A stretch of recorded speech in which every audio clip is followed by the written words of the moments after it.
శివ అంటే మంగళం, భద్రం, శోభనం, కళ్యాణం, క్షేమం అంతా మీకు మంగళప్రదమైనటువంటివి కటాక్షించగలిగినటువంటి శక్తి స్వరూపమునకు శివ అని పేరు.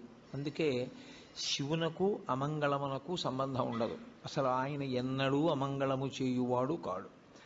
ఎప్పుడూ మంగళం చేసేవాడెవరో, ఎప్పుడూ భద్రాన్ని చేకూర్చేవాడెవరో, ఎవరి అనుగ్రహం చేత శుభ పరంపర మనకి కలుగుతుందో అటువంటి మహానుభావుణ్ణి శివ అని సంకేతిస్తాం.